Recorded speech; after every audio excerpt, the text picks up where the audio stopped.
السلام عليكم، اهلا بيكم في مطبخ المه. تعالوا النهارده نعمل وصفه صحيه. هنعمل النهارده كب كيك مافن بالشوفان بدون زبده وبدون زيت وبدون سكر كمان. زي ما انتم شايفين كده ملوش حل. احلى كب كيك ده ولا ايه؟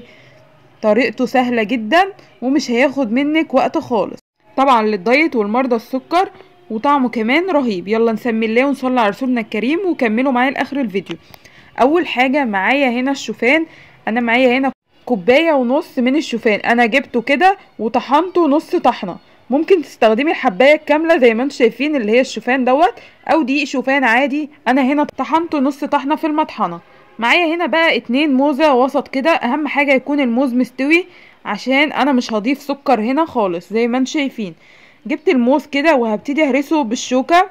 دول 2 موزة متوسطين، هنهرسهم كويس زي ما قلتلكوا. لازم يكون مستوي عشان نكتفي بالسكر اللي موجود في الموز، لان انا مش هضيف سكر خالص. ههرسهم كويس جدا. تمام. بعد ما هرسناهم حلو كده زي ما انتم شايفين ناعم معايا خالص، الموز كده جاهز معايا. هبتدي بقى معايا بيضايه. انا مش هحط اكتر من بيضه واحده.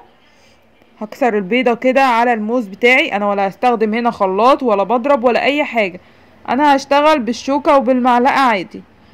معايا هنا كيس من الفانيليا. هبتدي اضرب البيض كده بالشوكة زي ما انتم شايفين مع الموز لغاية لما البيضة تختلط خالص مع الموز زي ما انتم شايفين كده. بقلب كويس طبعا عشان الموزة ما يكونش فيها قطع ولا تكتلات مع البيض. كده تمام معايا. معايا هنا بقى رشة من القرفة، هتدي طعم جميل جدا. وطبعا ممكن نستغنى عن الفانيليا طالما حطينا قرفة. مش عايزة ما تضيفيش خالص قرفة. معايا هنا بقى كوباية الا ربع من الحليب. ده طبعا حليب خالي الدسم عشان الوصفة طبعا صحية. حطيته كده على المكونات بتاعتي وهبتدي اقلب برضو كده لغاية لما المكونات تختلط مع بعض كويس جدا. تمام كده خلاص. الحليب بقى جاهز مع المكونات بتاعتي. نيجي هنا بقى للشوفان اللي احنا طحناه نص طحنة، او ممكن تستخدمي الدقيق مفيش مشكلة، او الحبة الكاملة. حطيت عليهم معلقة صغيرة من البيكنج باودر ورشة من الملح. دول كوباية ونص من الشوفان المطحون نص طحنة، يعني فيه نسبة خشونة كده، يعني مش ناعم خالص. حطيتهم على المواد السائلة زي ما انتم شايفين وقلبته كده بالمعلقة لغاية لما وصلت للقوام اللي انا وريته لكم ده. ده القوام اللي انا عايزاه في الكب كيك. معايا هنا بقى معلقتين كده من الشوكولاته مقطعاها قطع صغيره، او ممكن شوكولاته شيبس، وهقلبهم كده مع الخليط. وكده الخليط معايا جاهز.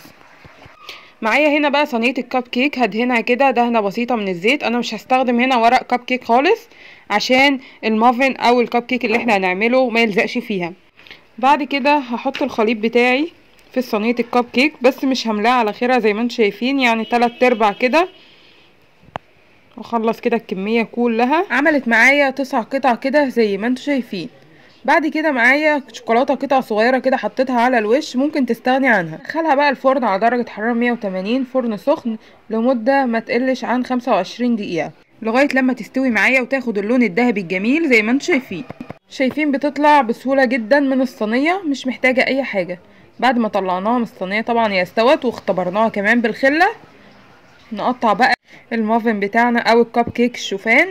ما شاء الله تحفة، هش جدا ازاي، وطري كمان من جوه ومستوي، وطعمه كمان جميل. عملنا معاكم وصفة صحية للدايت ومرضى السكر، وهو مافن الشوفان او كب كيك الشوفان. يا رب يكون الفيديو عجبكم. يلا بقى لايك وشير واشتراك للقناة وتفعيل الجرس وتعليقاتكم الجميلة. والسلام عليكم.